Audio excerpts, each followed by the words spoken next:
여러분 안녕하십니까? 대구 경북 소식 전해드립니다. 30대 여성이 아이를 안고 길을 걷다가 부서진 하수구 덮개를 밟고 넘어져 크게 다쳤습니다. 경북 경산시가 관리하는 도로였지만 국가 배상 청구를 하지 않으면 사고를 당한 사람이 치료비를 고스란히 낼 상황입니다.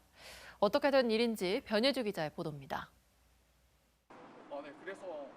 지난 4일 오전 경북 경산시 정평동의 한 주택가. 30대 여성이 아이를 안고 동네 병원에 나오는 순간 갑자기 넘어집니다. 부서진 하수구 덮개에 왼발이 빠진 겁니다. 여성의 남편과 간호사가 뛰쳐나오고 일어나지 못하는 여성을 의사가 응급처치합니다. 하수구 덮개는 사고 6분 전 한 남성이 덮개를 지나자마자 무너져 내렸습니다. 이 도로와 하수구는 경산시에서 관리하고 있습니다. 사고가 난 뒤 하수구 덮개는 이렇게 철제로 바뀌었습니다. 부서진 하수구 덮개는 1990년대 도로를 깔 때 함께 설치된 걸로 추정됩니다. 하지만 다리를 크게 다쳐 2주 가까이 입원한 여성은 경산시로부터 치료비를 받지 못하는 상황입니다. 대구시는 보험이 가입되어 있는데 경산시는 가입되어 있지 않다. 그렇게 말씀하시고는 국가 배상 청구하시라. 그렇게 하고는 일단 전화가 끝이었어요. 경산시 측이 언급한 보험은 영조물 보험.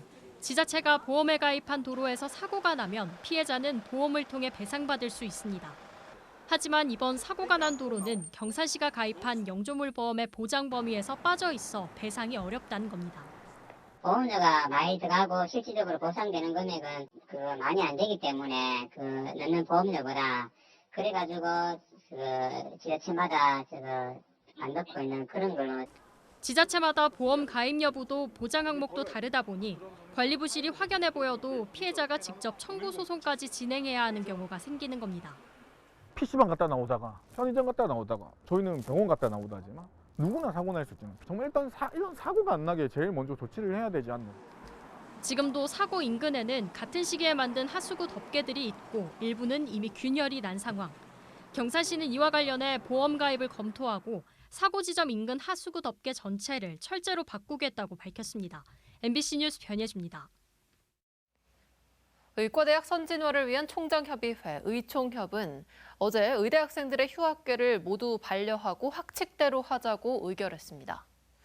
경북대의 경우 내일까지 복학 신청을 하지 않으면 제적시킬 수밖에 없다고 밝혔는데요. 집단 제적 사태까지 갈지 귀추가 주목됩니다. 김철우 기자입니다. 의대가 있는 전국 40개 대학 총장의 모임인 의총협은 의대생들의 휴학계를 반려하기로 의결했습니다. 또 이후 복학 신청을 하지 않으면 대학의 학칙에 따라 유급이나 제적시키기로 했습니다. 다만 군 입대나 건강상의 문제, 임신, 출산, 육아에 해당되지 않을 경우 휴학 신청을 승인하지 않기로 했습니다. 대구 경북에서는 경북대와 계명대가 일반 휴학 신청을 모두 반려한 데 이어 영남대 등도 반려 절차를 진행하고 있습니다. 경대, 영대, 계대 기준 의대의 전체 재적생은 모두 1,969명. 이 가운데 일반 휴학 신청자는 1,163명으로 의대생 가운데 59%가 휴학을 신청했습니다. 당장 경북대는 내일까지 복학 신청을 하지 않으면 제적시킨다는 방침입니다. 교육부에서 공문이 왔거든요. 일반 휴학은 받아주지 마라. 복학원 접수 종료일이 3월 21일까지입니다. 그때까지 안 하면 미복학 제적입니다. 경북대를 제외한 나머지 대학들은 학칙에 따라 다음 주 또는 이달 말까지로 복학 시한을 정해두고 막판 설득에 나서고 있습니다. 이번에 복학 안 하게 되면 이제 수업 진행 자체가 지금 어려워진 상황이 돼버리니까 폐업 통첩 비슷하게 계속 안내하는 거. 교육계에서는 진작에 정부가 유연한 자세를 보이지 않은 것을 안타까워하면서도 의대생들도 이제는 교육 현장에 돌아와야 한다는 의견들이 나오고 있습니다. 경북대 의대생들의 복학 여부와 대학 측의 대응 여부가 이번 휴학계 반려 사태의 분수령이 될 것으로 보이는 가운데 학교와 학생들 간의 긴장감이 높아지고 있습니다. MBC 뉴스 김철우입니다. 정오부터 1시간 동안 민원실을 닫는 점심시간 휴무제가 대구 곳곳에서 시범 운영되고 있습니다. 공무원들의 휴식권을 보장하자는 취지인데요. 홍준표 대구시장의 반대로 한 차례 무산된 적 있는데 이번에는 시행될 수 있을까요? 권윤수 기자가 보도합니다. 오전 내내 행정복지센터를 찾는 이들의 발걸음이 이어집니다. 시계바늘은 금세 정오를 넘깁니다.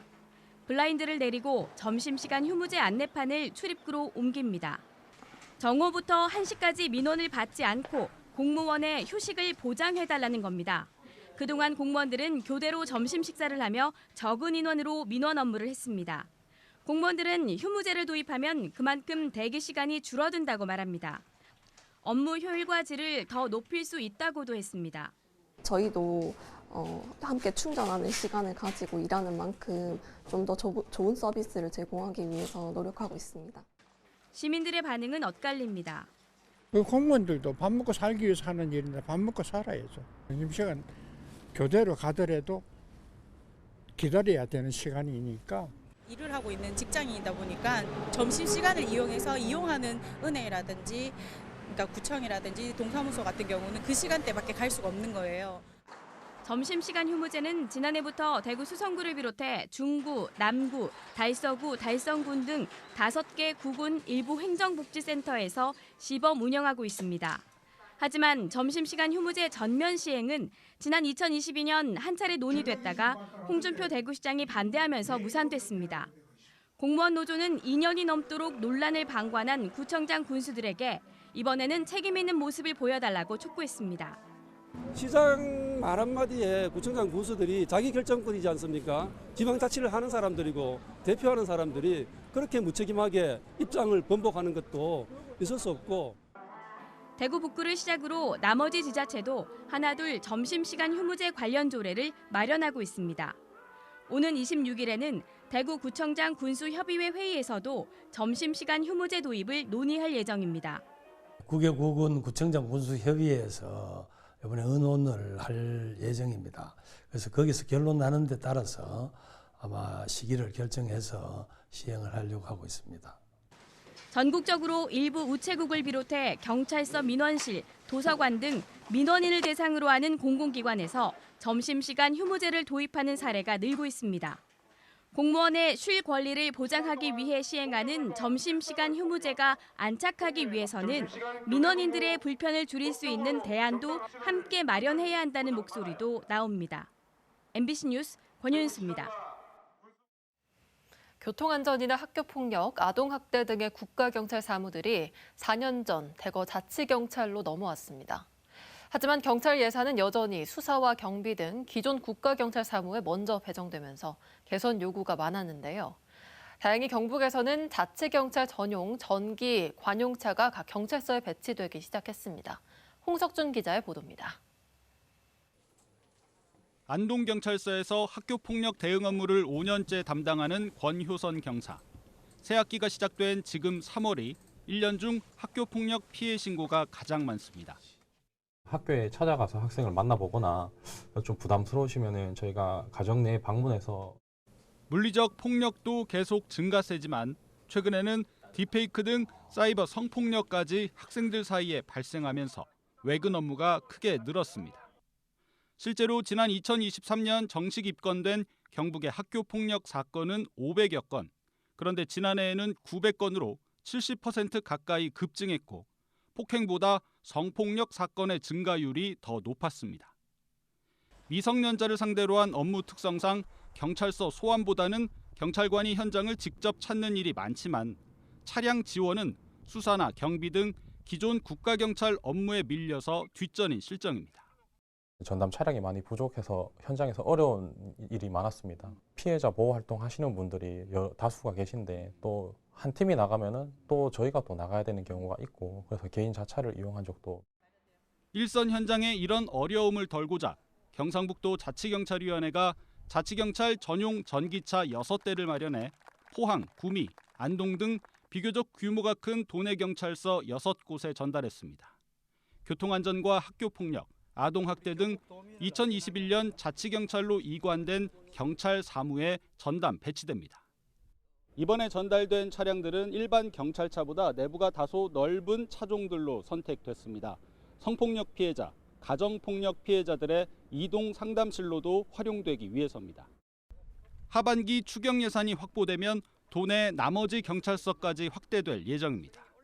아무래도 경찰에서 이제 수사가 조금 이제 이렇게 좀 우위에 있고 범죄 예방이 조금 이제 뭐 밀린다 할까요? 그런데 그러다 보니 지원이 좀 약할 수가 있는데 그걸 우리 자치경찰위원회에서 이제 보완하는. 문제는 자치경찰의 고질적인 예산 부족 문제가 치안 서비스의 발목을 잡고 있다는 점입니다. 이번에 마련된 전기차들도 예산 부족 탓에 한 대당 1,500만 원을 주고 임차한 차량들입니다. 주민 밀착 치안을 내세우며 출범한 자치경찰. 4년이 흘렀지만 여전히 풀어야 할 숙제는 많아 보입니다. MBC 뉴스 홍석준입니다. 축구 명문구단 FC 바르셀로나의 아시아 투어 일정에 대구FC와의 맞대결이 구체적으로 검토되는 가운데 관건은 대구 스타디움의 상태가 될 것으로 보입니다. 8월 초 펼쳐질 예정인 FC 바르셀로나의 아시아 투어에 한국도 2차례 정도 친선 경기가 유력한 상황에서 서울에서 먼저 한 경기를 치른 뒤 두 번째 경기를 펼칠 도시로 대구가 적극적인 움직임을 보이며 가능성이 높게 점쳐지고 있습니다. 대구시는 6만 명이 넘는 수용 규모인 대구 스타디움에서 개최하는 방안을 추진 중이고 이미 바르셀로나 구단 측 관계자들의 1차 실사도 마친 상황입니다.